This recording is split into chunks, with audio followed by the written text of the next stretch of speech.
Hi everyone, कैसे हैं आप सब। आज मैं आपको हेल्प करने वाली हूँ जॉब इंटरव्यू क्वेश्चंस में। तो पहले भी मैंने आपको बहुत सारे क्वेश्चंस के आंसर्स दिए हैं।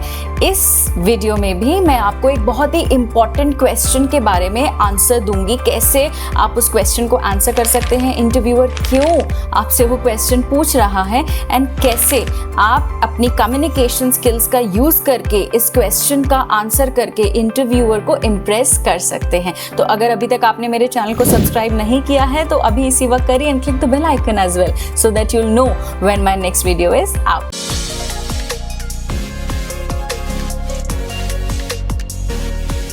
तो चलिए आज के क्वेश्चन से स्टार्ट करते हैं। आज का क्वेश्चन है what do you do when things do not go as planned and cite an example. अब ये क्वेश्चन आपसे इंटरव्यूअर इसीलिए पूछ रहा है क्योंकि वो जानना चाहता है that do you adapt to situations, क्या आप एडजस्ट कर सकते हैं सिचुएशंस के अकॉर्डिंग जब आपके हिसाब से चीजें वर्क नहीं कर रही। तो जब ये क्वेश्चन पूछा जाता है तो हम में से बहुत को टेम्पटेशन होती है इसको इस तरीके से आंसर करने में that I never had any issue when things didn't go as planned, or worse you can say that I have never experienced this kind of a situation। अब पहला वाला जो आपने आंसर दिया है वो चलो फिर भी थोड़ा बहुत ठीक है दैट ऐसी कोई सिचुएशन आई और आपको उस चीज़ से प्रॉब्लम नहीं हुई, आपने अपने आप को बहुत अच्छा दिखा दिया that I can adjust really well. But अगर ऐसा बोल दिया that it has never happened with me और I have never experience this thing, then this is the worst answer you can give because this will make the interviewer think how naive you are and this will not work in your favor for getting selected for the interview।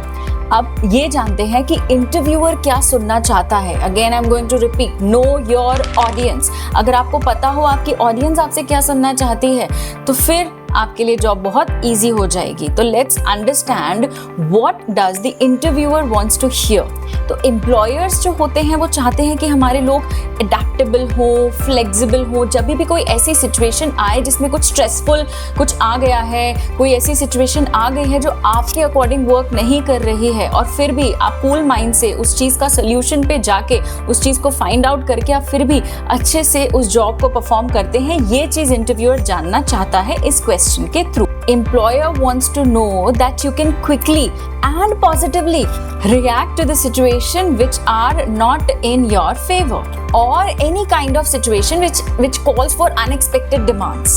Moreover, they also want people to adapt their style, their mindset positively in the event of any kind of issue or problems। तो जब आप इस question को answer कर रहे हैं always start with a one liner because पहले भी अगर आपने इंटरव्यू दिया होगा आपसे ये क्वेश्चन नहीं आया है या फिर आप फर्स्ट टाइम इस क्वेश्चन का आंसर कर रहे हैं, यू टेंड टू स्टैमर, एकदम से आंसर नहीं निकल पाता है when you are answering this question. So always start with a one liner and then explain that one liner in the couple of minutes that are about to come. Like you can say, if things don't go according to what I have planned, the first thing that I do is I take a deep breath and tell myself that everything is going to be okay। अगर आपने ये answer दिया तो then interviewer will get a positive mindset about you that you are a level-headed person and you can handle situations well। अब बारी आती है giving a good example की, right. So always keep these things in mind when you are citing an example. अब आपने एक first good impression तो बना लिया है, राइट। अब इसके बाद आपको एक एग्जाम्पल के साथ ये प्रूव करना होगा that what you are saying is actually true. जो भी एग्जाम्पल आप दें वो वैलिडेट या इनवैलिडेट कर सकता है आपके इस पूरे क्वेश्चन को। तो कीप दैट इन माइंड कि आपने जिस तरीके का आंसर दिया है आपका एग्जाम्पल उस चीज़ को सपोर्ट करता है कि नहीं। अगर आपके जॉब एक्सपीरियंस में, प्रीवियस जॉब एक्सपीरियंस में ऐसा कुछ नहीं हुआ है, फर्स्ट टाइम है, आप एक फ्रेशर हैं जो कि एक इंटरव्यू के लिए आए हैं, तो try to quote an example from your college और from your school that you can give in a professional environment that ऐसा हुआ था and then I handled this situation like this।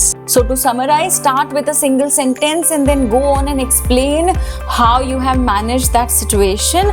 और example कोई बहुत ही अच्छा सा choose करिएगा एक situation का जो आपके original answer को support करे। I will see you in the next video with a next very important question, so do not miss it। Thank you so much everyone।